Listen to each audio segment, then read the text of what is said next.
আমি একটু অসামাজিক টাইপের মানুষ। বেসিক্যালি আমি অ্যাসিস্ট্যান্ট, অ্যাক্টিংটা একটু করি টুকটাক। আমার 52+ চলে, কিন্তু আমি সবসময় 18-25 এইসবের মধ্যেই থাকি। ব্যাচেলর পয়েন্টে ঢোকার সময় থেকেই ব্যাচেলর পয়েন্ট আমার কাছে একটা উৎসবের মতো। শুভ সন্ধ্যা।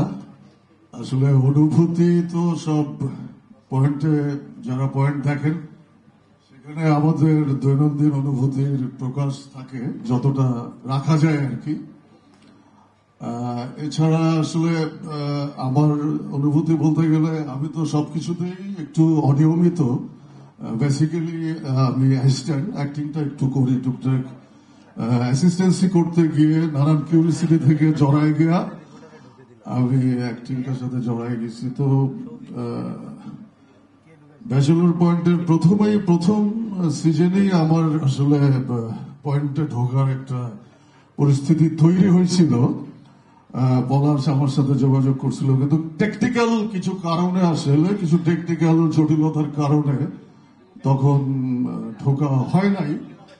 কিন্তু যেহেতু একবার প্রসেস হয়ে গেছে, আমি 2 নম্বর সিজন থেকে ব্যাচেলর পয়েন্টে আছি। তো সেকেন্ড সিজন থেকে ব্যাচেলর পয়েন্টে ঢোকার সময় থেকেই ব্যাচেলর পয়েন্ট আমার কাছে একটা উৎসবের মতো আমার। এবং ব্যাচেলর পয়েন্টের প্রত্যেকটা ধরেন শুটিং ডে হোক, তারপরে অন্যান্য যে কোনো রকম কমিউনিকেশন হোক, তো আমি একটু অসামাজিক টাইপের মানুষ, পজিটিভলি অসামাজিক। তো ব্যাচেলর পয়েন্টে জড়ানোর সাথে সাথে এই উৎসবটা আমার জন্য একটা অনেক, উৎসব মানেই তো আনন্দের ব্যাপার। তো আমার বয়স কমাই দিছে, আমার 52+ চলে, কিন্তু আমি সবসময় 18-25 এইসবের মধ্যেই থাকি। তো প্রায় 2-2.5 বছর এই উৎসবটা মিস করতেছিলাম।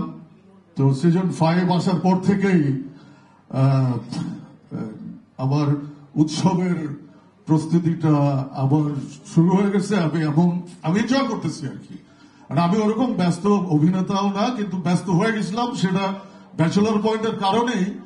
কিন্তু সিজন 5 আসার পর থেকে, 5-এর প্রস্তুতি হওয়ার পর থেকে আমি আসলে অন্যান্য অনেক শুটিং, আমি আমার ব্যক্তিগত কারণে, আমার ব্যক্তিগত ইনভলভমেন্টের প্রক্রিয়ার কারণে বা চেষ্টার কারণে আমি একটু বিনীতভাবে সবার থেকে একটু দূরে আছি।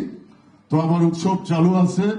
তো আপনারা যারা এখানে আমাদের বন্ধু বান্ধব, জেনারেশন পরম্পরায় যারা সাংবাদিক ভাইয়েরা আছেন, বোনেরা আছেন, বা বোনেরা নাই, দূরে আছেন, তো সবাইকে এখানে যারা আসছেন সবাইকে শুভেচ্ছা। এবং কি সামাজিক ভাবে আমি আর কিছু বলতে পারছি না। আমি উৎসব উদযাপন করি, আপনারাও আমাদের উৎসবের শরীক। তো ধন্যবাদ সবাইকে।